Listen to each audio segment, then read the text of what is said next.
And we welcome you to the Cubbie Corner here on SouthBendCubs.com. It is your broadcast team with you again. Brendan King with Max Toma as we get set for opening day at Four Winds Field. It's coming right up April 8th. Max cannot wait. And very special edition of the Cubbie Corner. Not tropical, but it is the first edition of the Cubbie Corner here in the month of March, where single game tickets are on sale. They are available right now. The South Bend Cubs box office, 574-235-9988, or of course at southbendcubs.com. Exciting time, Max. This is March, baby. Yeah, we're just, from us recording this, we're exactly 1 month away from opening day, April 8th. Going to be very exciting to be back out there on the diamond with all the, we've been talking about all Major League Baseball and the MLBPA and all those negotiations still very much ongoing. April 8th, set in stone, single game tickets on sale. First weather forecast, you're going to hear it right now live from me. 75, sunny. Going to be a beautiful weekend. Well, if it's anything like we saw last week around Indiana, we're in pretty good shape. Good edition of the corner coming up. Scott Kobos, a conversation with Max Toma is on the way. Former South Bend Cub from last year. And Max, of course, a guy that really saw success at every level he touched last week. Yeah, it's something we were talking about in last week's episode, which is it's just fun when there's always relievers in any system that kind of come out of nowhere and just absolutely shove for a whole year. Yeah. Kobos, in his rookie season, played for every affiliate. He started in Myrtle, and then he played here, then he played in Tennessee, and then he went on to Iowa. And, I mean, I think until it hit September, he had only allowed one run and one appearance. And funny enough, it was on his birthday here in South Bend, and the guy that is Scott Kobos, he's just such a character.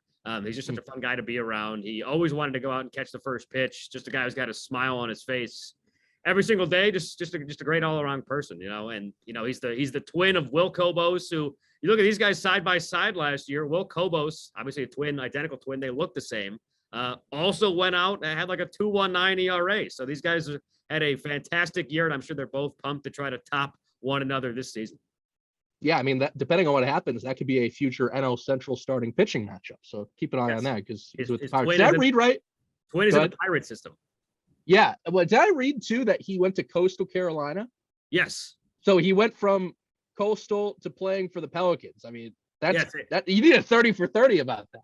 Yes, he did not have to move. What if I told you that what do you call it, Chanticleer or whatever became a Pelican? Oh. Chanticleer, is that how you say it? Chanticleer. I say Chandelier.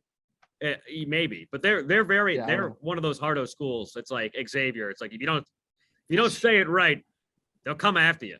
Oh man, my first year in Boise, if you said Boise, like they're coming up to the booth and they're letting you know. I would say Boise still to this day. What are you saying? More of an S than a Z? No, Boise. C. Like today's episode is brought to you by the letter C, kids. By the letter C. Boise. Last weekend I actually said Louisville, the Chicago guy. Oh, that'll get you. I got a producer in my ear saying, Max, never say that again. Never say that again. It's Louisville. The Louisville. Yeah. Thankfully, I went a couple of kids that were older than me in my fraternity in college were from Louisville, so I got the lesson very early on. And if I said Louisville, doesn't sound good. Louisville does not. No. But it's what rolls off the tongue. Yes. Boise. Yeah, I don't know if I have a Louisville transition here, but spring training is underway in Mesa, Arizona. Minor league spring training, that is, as you mentioned, with the lockout. But pretty cool video. Brendan Davis going deep in live BP earlier today. I'm just glad we're getting the sounds and of the bats and the gloves and catch and everything. It's just it feels right that you at least have some spring training underway. Could have gone Louisville Bats spring training. Brendan Davis. Yeah, I'm not as witty as you are, I guess. Well, I had that whole time you were talking to just think that up. But yeah, I mean, I saw the home run today. That was fantastic to see. We saw some great matchups the last few days, but seeing DJ Hers out there, I think he was facing James Triantos. It's just so cool to see people out there on the backfields, and without MLB spring training, that's all you have going on right now. And there's just so many young Cubs prospects that are 21 and younger that people are just so interested to see what they've been working on in the off season. We saw a curveball that Hers has really been working on, that he got strike 3 looking on, just to see what guys have been working on. Because when you're so young, you can improve so much in the off season, right? And during this spell, this offseason, I think a lot of guys have improved in a lot of areas. And some guys come back also a lot bigger, guys bulking up in the offseason.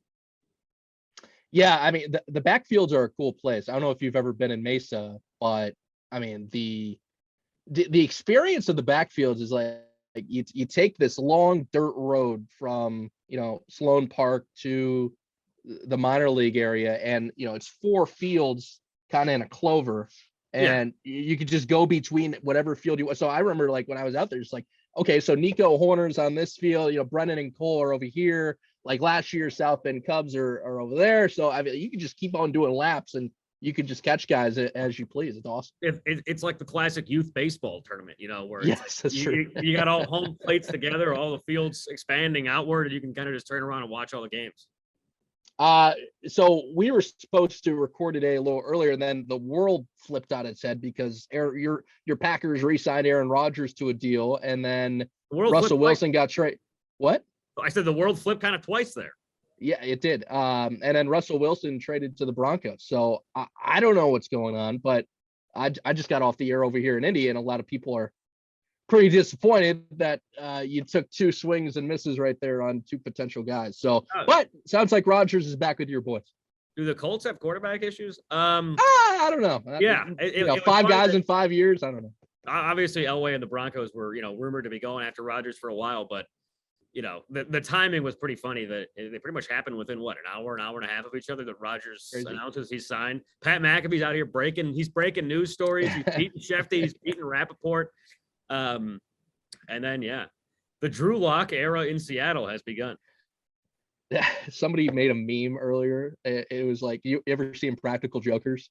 Yeah. The meme is like, it's them Practical Jokers talking to the mic. It's like, okay, trade Drew Lock for Russell Wilson, and then under is them losing their minds. So those are always great. I've seen a lot of memes like that in the past. I love it. That's Max. I'm Brendan. Special episode of the Cubbie Quarter on the way. Max's interview with Scott Kobos on the way right now. Thanks for joining us here on the Cubbie Corner. Max Toma joined by Chicago Cubs minor league relief prospect in Scott Kobos. Scott, you're out there in Arizona. Obviously, we're recording this 4:00 on Thursday, which is very notable. We almost recorded yesterday. We're doing it today. Obviously, some great news just broke. What's the atmosphere like, boots on the ground in Arizona right now? That's a good pause to start the podcast. Good. Everything's great so far on the minor league side. Everyone's been having a good time, getting in good work. It's almost like the first day of school. Like everyone's back to seeing each other. Oh, how's your break been? Stuff like that. Just getting to see everybody. I kind of met a lot of people last year, so it's been good to pretty much see the entire camp again, which is great. And then especially with this deal coming in, it's going to be really good to have everything pretty much return back to normal, which would be just really great for everyone around the sport. I know you probably were leaving the field or had just left the field when news broke on Twitter after Jeff Passan, I don't know if you saw, was hacked throughout the day. I did see that. That was hilarious. He came back and then he drops the bomb. So I'm sure when you go to the field tomorrow, I'm sure everyone's going to be just pumped. Probably going to be, a lot more guys coming in and practicing. And, I think next weekend we got spring training MLB games starting up. So it's a fun time in Arizona. It's definitely going to be buzzing tomorrow for sure, with people, just the excitement of getting it done, and then people buzzing around trying to get all the gears turning to get everything like set up for them. I could be wrong, but I'm pretty sure I saw on Twitter that the report date would be the 13th, so Sunday. So we got a couple days for that. So it's going to be a rush, but it's going to be fun once everything gets going. It's going to be, boots on the ground, hit the ground running, I should say. Things are moving hit the ground sprinting as hard as you can. Yeah, exactly. So how has your off season been so far? Really good. I can't complain. Pretty much just live the same day over and over. Not really a complaint because I like what I do, but pretty much just wake up, throw, lift, give lessons, work, stuff like that. Go to bed, wake up, repeat. Staying out of trouble, so it's good. You giving pitching lessons as well? Yeah, giving pitching lessons, hitting lessons, all that. Just Coach Kobos it up in the downtime I have for my own training. So you're out there giving hitting lessons as well. I know your freshman and sophomore year, before you got to Coastal, you were a hitter as well, right? If memory serves me right, sophomore year you had like a 480 on base percentage and hit over like 300. Does that sound right? That's right on point. it just comes naturally, can't help it. So do you hit from the left side? I can't remember. If you were Yeah, right or I hit left from the left side. on the roster. Dropping bombs? Not really. I hit like 3 my sophomore year, but I was much more of a just do anything to get on base guy. I wasn't really knocking down any light towers or nothing like that. So from a bragging rights perspective, one, who's a better hitter, you or your brother, who's also a pitcher in minor league baseball, /2, who's the best hitting pitcher in the Cubs farm system right now? Okay, one, absolutely, I'm a better hitter than Will. He'll tell you that too. He kind of gave up hitting a little bit earlier than I did, and it was really because he was just way better at pitching at the time, and I just didn't have any like desire to pitch at all. Okay. Like my school coach was like, "Do you want to pitch?" Absolutely not. I'm going to take BP. I'm out. I'll see you.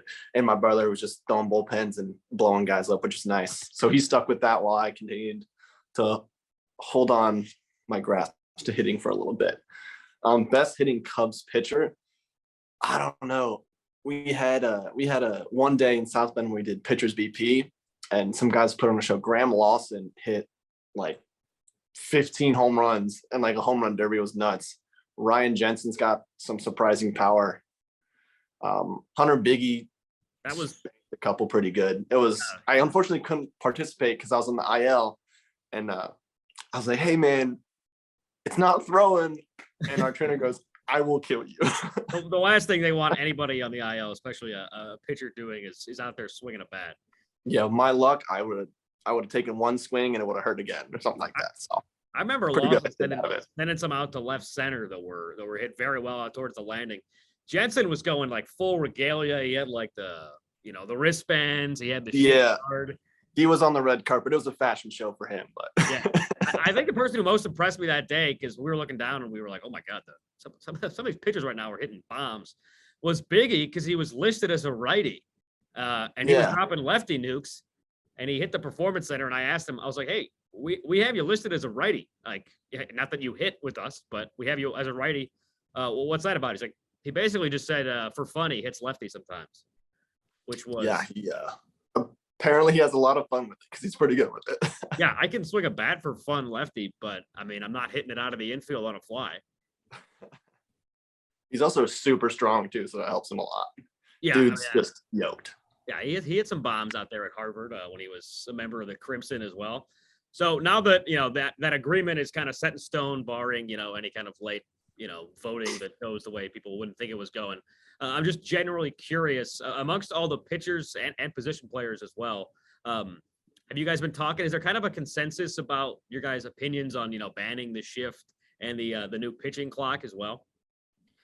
Heard a little bit about it. Most guys don't really care, I don't think. Like in AA, we had a pitch clock as well, but the enforcement wasn't exactly occurring at all. And that's going to be kind of, I think, what the big thing is with the enforcement the first few years, right? Yeah, we'll see how it gets enforced, but I mean, 14 seconds with nobody on base, that's plenty of time. I mean, if you're taking longer than that, just step off and reset it. Like, I don't know. I feel like there's got to be some sort of grace period while people figure this out. Yeah. Or at least I hope. But 14 seconds, I think, is plenty. And then 19 seconds with a run on is even more so. Just, to me, it's like, whatever. Just, you can do what you want to do. I'll just pitch. And then banning the shift, I personally am not a fan of the shift. Not because I don't like it being used. Like, I don't really care. I feel like every time the shift goes into effect behind me, immediately the ball gets hit and like out of the shift. It's like, oh my God. It's like, I'd rather give up the base hit because they spanked one in the 4-hole versus a capper where shortstop should have been, and he's nowhere near it. So, and that's kind of how your brain works too, right? You're always going to remember the little dribbler that was hit right, to where the shortstop normally would be, that sneaks its way into left field, as opposed to the line drive that the second baseman's there to catch because he's playing out there at shallow right. Yeah, those squeakers hurt, man. I'll tell you. Yeah, and as much as I think I love analytics, and I like that there's more that side of the game, mental things going into the game that make teams better. But I don't think anybody showed up to a stadium ever and been like, I can't wait to watch this shift today. Yeah, can't wait to watch Ian Kinsler in short right field. Yeah, exactly. I can't wait to see some, Joey Gallo get 3 singles robbed by, the second baseman 50 feet out there in right field. No one's really excited for that. So it should spice up the game, right? I hope. I don't know. My thing is, how far are they going to take it? Like, are they going to give you zones? Like, you could, because defensively, like a shortstop should be able to range a little bit left and right, just wherever he wants to start. But is it going to be he can't cross over second base, or the second baseman can't like go into the grass at a certain point? Like, we got to see how that's going to be on the table as well. But hey, I mean, I think we can all at least agree that baseball is back. This is It's March. better than not having them out there. Yes, baseball's back. We got MLB games coming up. It looks like opening day is going to be April 7th, which will be the day before our opening day on April 8th. You got to be looking forward to opening day wherever you'll be. I mean, I was going to end this interview by saying I hope I don't see you at all this year, which it was funny because that's just how minor league baseball is. But do you have a place that you envision yourself starting, or that you want to start this year? Obviously, we'll get into your season and you hit every minor league affiliate. But is there a place you want to begin this season? I mean, obviously I want to be in Chicago, but we gotta work a little bit harder for that. I want to end up in AAA in Iowa. I mean, anything less than that, to me, technically I would take as a demotion. We had signings. I didn't do great in Iowa. But I think that's my job here, is to earn that spot, like to earn my keep in Iowa. So that's pretty much what I'm doing. I'm pitching. Not really. It's not like constantly in the back of my head, but like, this is what it is. Like, I could start in Tennessee, but I feel like I could pitch my way to starting in Iowa, and we just have to let others decide that. I can just focus on pitching well. Yeah. So I want to rewind a bit with you, because it's been a couple of crazy years. So if we go back to 2020 first, naturally that was a year where seemingly everybody picked up by major league clubs was an undrafted free agent, right? You were an undrafted free agent. You would have been drafted, but the draft only went 5 rounds that year. What was your initial response to being signed by the Cubs? I was happy. I had talked with our scout, Tom Clark, at the time. He was actually the area scout at my junior college where I was at then too. So I'd known Tom for by then it was like 4 years or something like that. And I knew the Cubs are interested, and I'd done a lot of research in the organization, talked to a lot of people, and I was like, the Cubs definitely seem like the place I want to go. So I'm pretty much just waiting for their phone call really more than anything else. I was like, okay, when the Cubs call, we'll be good. I just have to make sure they actually call. So once they did call, I was like, okay, thank God, like, we're good. It's over. Like, yeah, let's go. Pretty easy decision. Like, I do my research. Like, I had my stuff set up, and I knew it was like, if the Cubs call, I'm taking that call. So then, what was going to be your first season, it was actually going to be my first season in affiliated baseball in 2020. Obviously was a season that never came to fruition. What was going through your head when that season got canceled? And did that put any more pressure onto you, having missed a year, coming back first season, then moved back to 2021? When it first got canceled, I was in college, and I was like, man, this is going to be like fine. It's going to be 2 weeks, we're going to be back. And looking back, that was the dumbest thing I've ever said. But I think it was, I don't want to say great, because it did kind of suck, but I took advantage of my time really well. I put on weight, put on strength, everything. I learned a better breaking ball, refined my changeup. My fastball kind of inadvertently took on some new characteristics that helped it play up really well. So I took advantage of the time, but I really didn't feel any pressure, because in the back of my head, it's like, okay, so I'm going to start probably in low A, and I'll just pitch. And then if I do well, I'll do well. And if not, I mean, by that time I'll be 24 with a degree in applied physics. Like, I can land on my feet somewhere if I have to. So I really didn't feel a lot of pressure, but it was more of, I just want to do well so I can keep doing this, because this is obviously what I want to do. I don't want to go work 9 to 5 or do research or anything like that. I just want to play baseball, but really not a lot of pressure. Just kind of like, hey, let's see if I can actually do this, because my college career was not the smoothest of goes of it. So I just want to make sure that I still had it in me to like get guys out and whatnot. So talk to me about the unplanned characteristics that your fastball took on in that first season. All right. So in college, I battled injury a lot, but everything was pretty consistent. Like fastball spin rate was average to maybe a little bit above average. Spin axis was like 11 to 11.15 on the four seam, and it was more of a cut carry than like a carry and tail. But then somewhere along my offseason, my axis dropped to like 10:30ish, 10:15, like maybe creeping up to 10:45, and it became really like tons of arm side run, and it still had that carry. So it was a really unique combination of carry and tail, and kind of got just harder to hit. So it wasn't even really anything I tried to do. It just happened. Definitely not that though. So that happens. I'm sure you're obviously aware of it, but then you go out in the season. Does it feel even more special when you see it working? You know, that unplanned movement and arm side tail you're talking about. All of a sudden you see all these guys whiffing at that pitch. So I wasn't even going into like, hey man, I hope this works, because I wasn't really that aware of it until I started trying to figure out how do they not hit my fastballs? Like, because to me, nothing really changed. It's not like I tried to lower my axis or anything. It wasn't like I lowered my slot.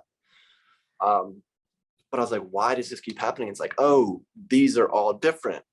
That's pretty cool. And that pretty much explained that, like, it just, even playing catch with like some of my fellow pitchers are like, your fastball sucks to catch, because it has a whole lot of tail, but it still jumps up like a high vert fastball. Which is a really nice thing to say. Just a pain. I was like, thanks, man. It means a lot. Your fastball sucks to catch. It's a high compliment, even though it sounds, you know. It's like, I wish it'd be easy for it. Yeah. So 2021 rolls around. You're a North Carolina guy. You played at Coastal Carolina, obviously. What was your reaction and, you know, your family's reaction to, you know, starting off in Myrtle Beach? That had to be a nice starting off point. Yeah, super great. I mean, there's so many things in the minor leagues that you have to worry about. Like, hey, I got to find housing. I got to figure out this city I'm living in with all these new guys. But I pretty much was able to check a couple of those boxes already. Like, I was so familiar with Myrtle Beach. Like, I knew the area. I knew where I was going to live and stuff like that. And it was so close to home. My family had planned to come up to Myrtle Beach for one of those weeks, but kind of beat them out of town. So they didn't get to do that. But it was just really nice being in an area that was so familiar to me. I got lucky in not having to focus on anything like the more adult aspects. I could still just kind of play the game and just let it be a game. So if we run through it, 8 appearances in Myrtle Beach, 0 runs. 8 appearances in South Bend, 1 run. I remember it because it was the 1 run you were allowed was on your birthday. I walked the leadoff batter. It's ridiculous. Don't ever do that. That's obviously a good lesson for all the kids out there. Then five appearances in Tennessee, no runs, only 1 hit. At what point in the year were you just like, oh my God, I'm shoving right now? Like, this is ridiculous. I'm just cooking out here on the mound. So honestly, it was that didn't really hit me until I got to Tennessee, probably because when I was in South Bend, I was like, okay, like I'm pitching really well, but something's got to give. Like, just the law of averages, like this isn't gonna last forever.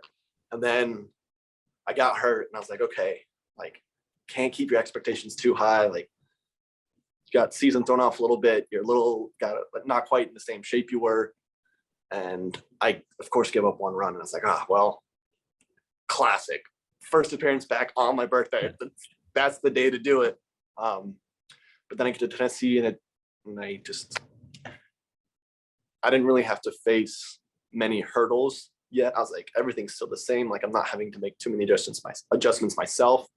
And I was like, I'm really comfortable doing what I'm doing right now.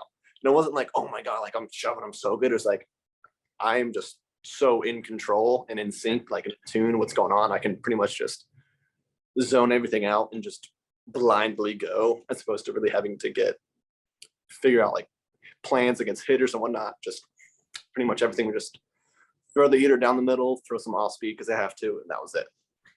So something I asked DJ Hers a few weeks ago that, you know, similar line of questioning is necessary. We're talking to you, which is, how do you manage expectations in 2022 after just, you know, a lights out 2021 season? Just not to care about them.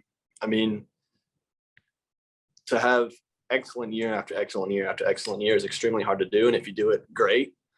But progress is never linear. You're going to bounce around sometimes. And I mean, I kind of had that at the end of the year. Last year when I got to Iowa, it was not my best stuff. So it really is just getting back to where I was at. And of course, I'm going to face hiccups here and there. But as long as I don't let it get to my head mentally and like start pretty much just bugging myself mentally about, oh, I need to do this, I need to do this. It's like, no, you can just pitch and be fine. It's just the way the game goes, and then the results will take care of themselves.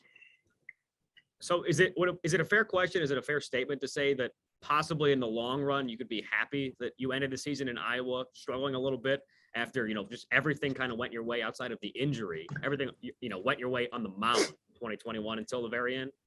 Yeah, 100%. I'm a big believer of you learn more from your losses than your wins. And it pretty much showed me a lot of things that, hey, these hitters aren't the same as what you were facing. Yeah. Here's what you need to do. Obviously, my control was pretty poor up there. I think, honestly, I was just trying a little bit too hard to be too good. Because I was like, oh, I'm in AAA now. Like, I got to make sure I keep up this performance. And I pressed and then didn't throw well. But also saw some things like, hey, not throwing my slider hard enough. They have that extra split second to read it. They can lay off. And then combined with the lack of fastball command, it was just a lot easier to take pitches and sit on the ones they really wanted. What area of your game would you say that you were most proud of in your rookie season? Honestly, the mental side of it. I didn't allow myself to get too high. Really easy to not get too low, but even when I didn't pitch that great in Iowa, I have a history of like just overanalyzing stuff, and I was kind of able to just shake it off. Like, no, that happened. Like, whatever, we have a way to fix it. Just fix it and don't worry about it. So definitely controlling the ups and the downs was the best part for me. So obviously there's probably no better feeling than being promoted. And, on the broadcast side, there's no better feeling than seeing someone promoted who's deserving of such a promotion. He's a fan favorite, a guy who just goes out there and works really hard as you do. So one, what was the first promotion like? But, kind of a double barrel question. Were you almost numb to promotions by the end of the season? I mean, you got promoted 3 times. You hit every single level. But what was that first one like? And then I do want to know what was the last one like? Because that promotion, obviously, to AAA, then you're just, you're one step away. Yeah. So the first one, I'm not going to lie. I was talking to my brother. I was like, hey, man, like, I haven't given any runs in a while. Like, don't they usually just shoot you up like that? Like, it's like I'm at that point in Myrtle Beach, I was pretty much throwing like almost all fastballs. I threw a lot of fastballs, but it was like our pitching coach, Clay Mortensen, was like, Kobos, please at least throw one slider, one change of batting. Like, I beg you, like, you just have to do that, please, at the bare minimum. And I was like, I'm just doing this with just my fastball. They got to call me up sometime. So like, I don't want to say that to sound cocky, but it's like, I eventually, if I could keep performing like this, it's going to happen. And then he called me into his office, and honestly, I'm not going into Buddy Bailey's office to get yelled at because I don't really do anything. So it's like, okay. When you haven't given up a run, you're probably not getting bad news when you get called in. Yeah, so he called me in. It's like, you're going to South Bend. I was like, all right, sweet. It was like kind of expected. So obviously I was excited because that's what I work for. Yeah. But it was something I was like kind of counting down the days to happening. And then honestly, once I got to South Bend, I was like, okay, this is where like the train stops on its tracks and everything changes. And oh no, it's the same game. Then it's, oh, you're going to AA. I was like, sweet. Honestly, my reaction was, I don't have to pitch against Quad City River Bandits. But that's a fair reaction to have. When I got to AA, just same thing. And then we got to Biloxi, which was the last series of the year. And Brian Hudson pitched on Tuesday night, I think. And then he was promoted right after that. So he left. And then we were doing like end of year player meetings with our pitching coach and manager. And I was like, when I texted my pitching coach, like, hey, when's mine going to be? And he goes, we're going to hold off on that for a while. And I was like, oh, classic. I don't have a play meeting because my season's not over yet. So I kind of expected it. And then we go throughout the week. I pitched on that Thursday or something like that. And he goes, okay, be ready for Sunday. It's like, okay, so I still got to check in. Then I ended up not pitching Sunday, and he called me and they promoted me. And I was like, oh, good. I was like, kind of like, oh, thank goodness I was right. But then also like just very excited because when you're in low A and you get promoted to high A, it's like, okay, sick. Like I'm moving up the ladder, but there's a lot of ladder left to climb. Yeah. But when you get to AAA, it's like I'm playing with big leaguers, which is crazy. And you're just like, I'm at the end of the ladder. It didn't hit me for a while, probably honestly until the offseason. I was just like, I was right there.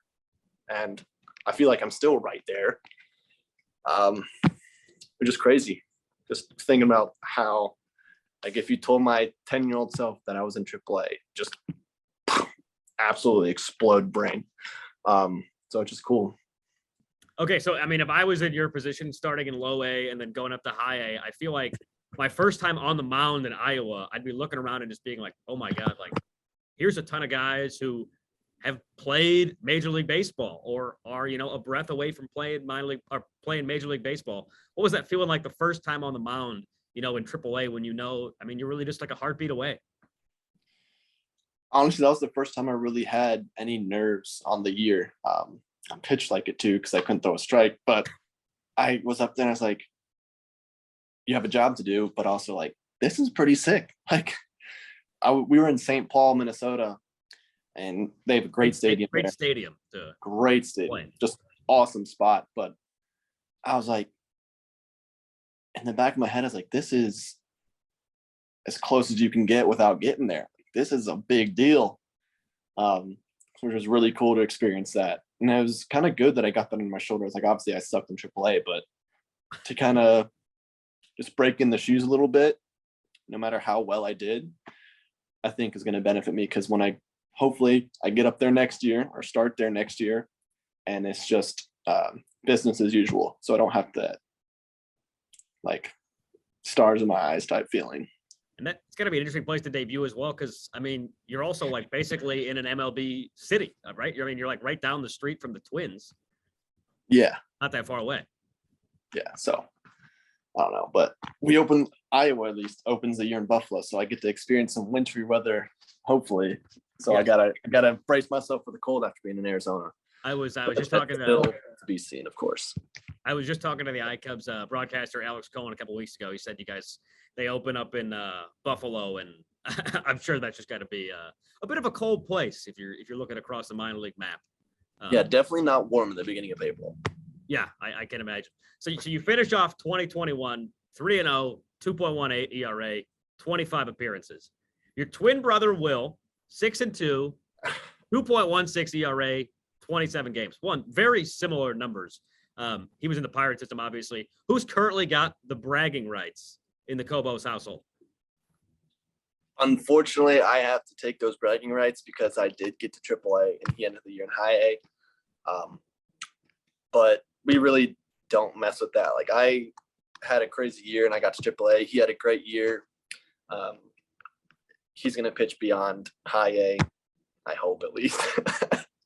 Now I'm playing. He definitely will. He'll catch up to me eventually, but it's just a matter of time for him.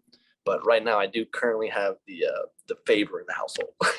So, are you guys competitive? Do you work out or train together, or do you pick each other's brains, or what's the relationship like between you and Will? It's great.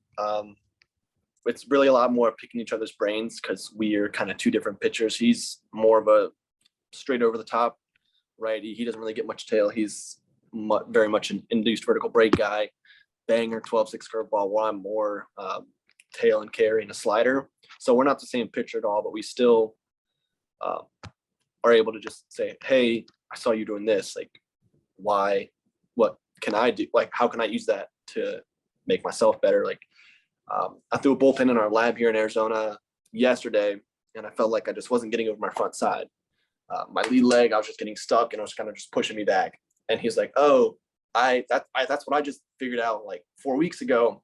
Here's this video of the drill I was doing to fix it. And I do it today and it feels great. So it's legitimately like having another side to experiment with. It's like having a second arm to throw a second bullpen to get feedback from. It's pretty sick.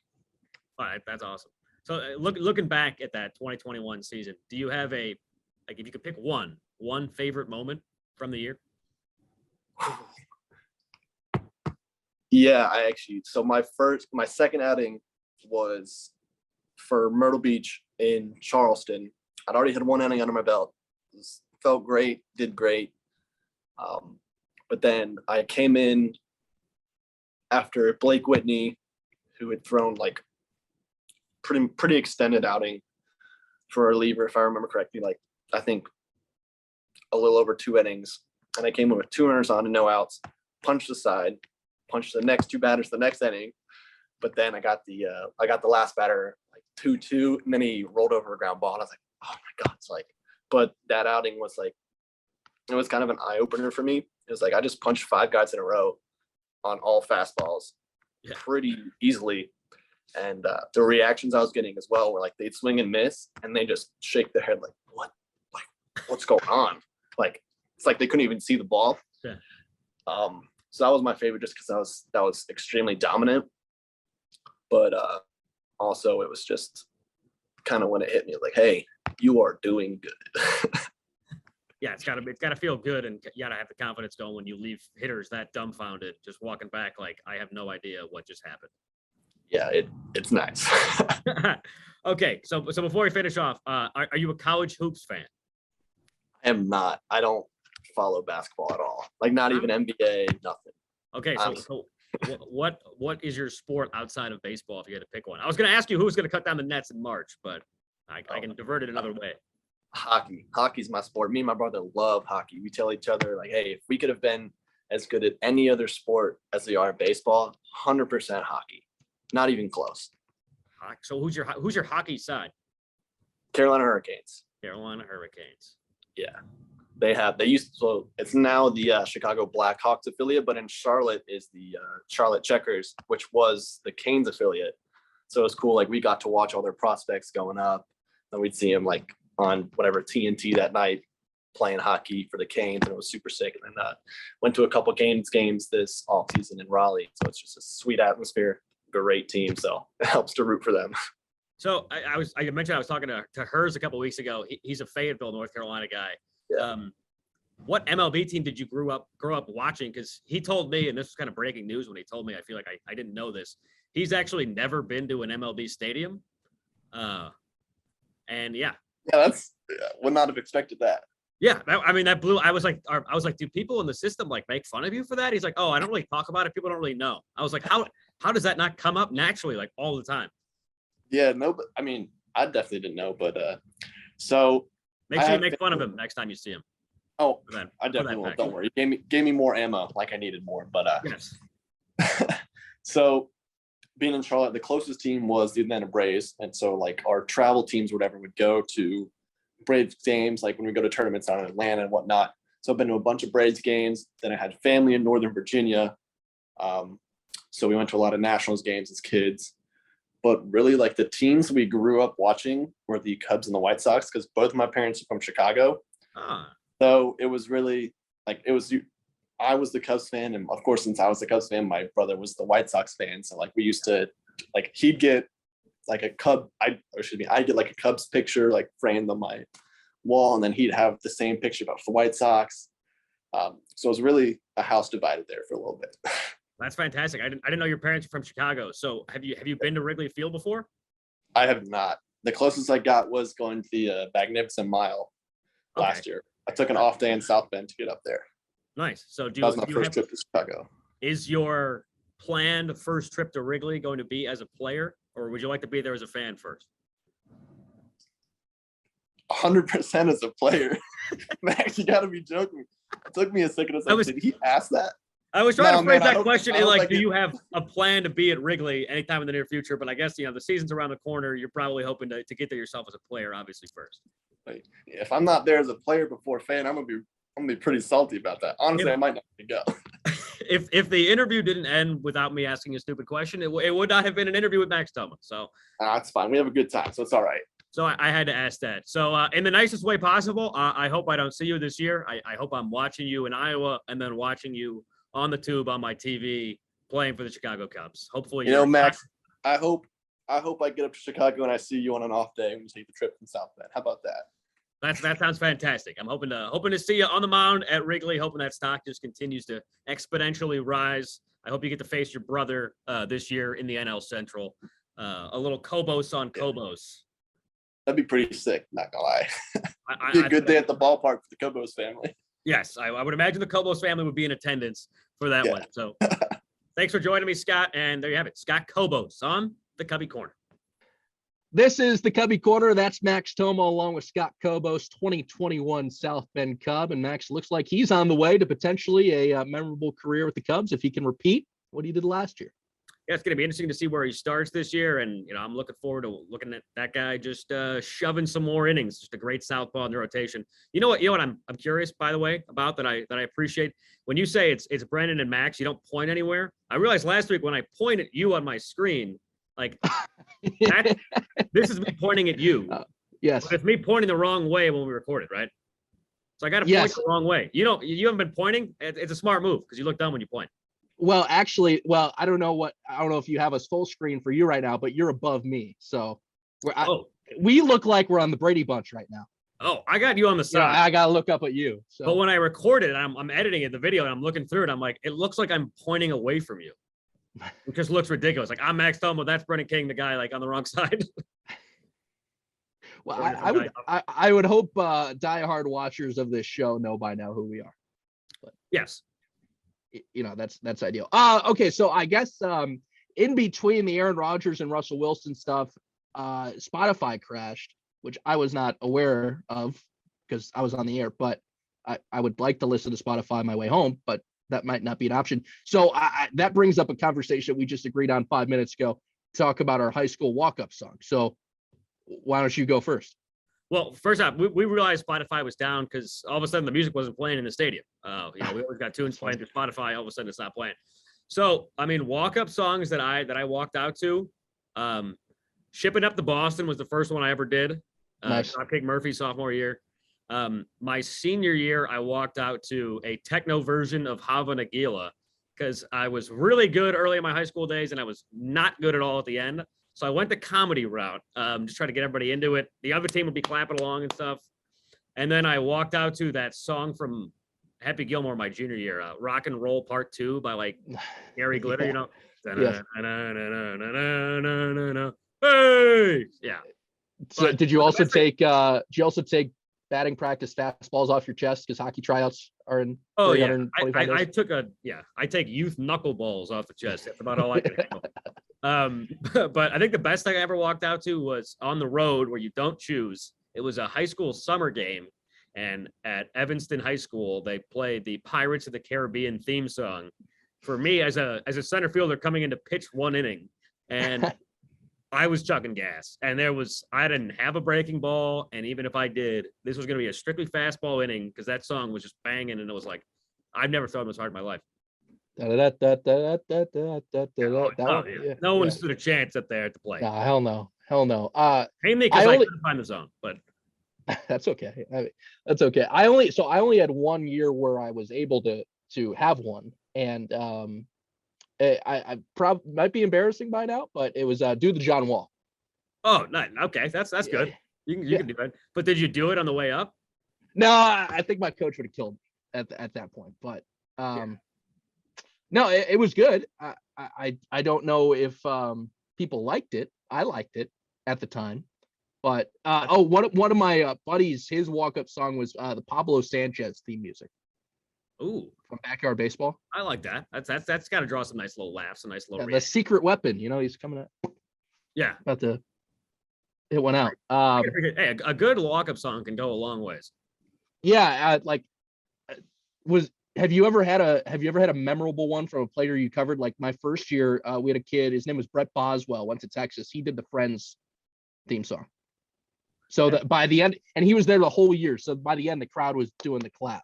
Nice. That's unique. I like that. I told DZ last year that one game he should walk out to the national anthem just so that everyone was like, just like, wait, what? Like you're taking it back. Like all of a sudden, like, DZ's locked in. Everyone's listening to the anthem. The pitcher's like, what is going on right now?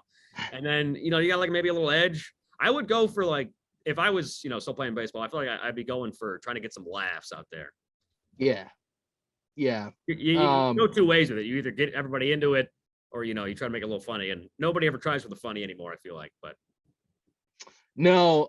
And then obviously like some guys like change it every 2 weeks. And there's just no flow. Yeah. If we were go for accuracy's sake, I think the most accurate song I could walk out to would be Sugar, We're Going Down Swinging. That's what we're doing. In a minute. Yeah, that's pretty good. That's what's happening if I'm swinging. I mean, I don't even know if I'm swinging at that point. Like if I'm facing Marquez, I couldn't think of a looking one. Like Sugar, We're Going Down Looking doesn't have the same ring to it. No, it does not. One reminder before we go, again, single game tickets are on sale now. South Bend Cubs baseball opening day on April 8th. I'm excited. Max is excited. Tickets at the South Bend Cubs box office, of course, 574-235-9988. You can dial in or southbendcubs.com. What's that? Oh, the logo. I thought you were continuing with today's lesson that today's episode is brought to you by the letter. I love it. Oh, we came full circle. It's a book ending and we didn't mean it. I think we got to go at that point. I'm Brendan King. That's Max Toma. Thanks so much to Scott Kobos, former South Bend Cubs pitcher, for joining. Today's episode, kids, is brought to you by the letter C. We will catch you next week on the Cubbie Corner.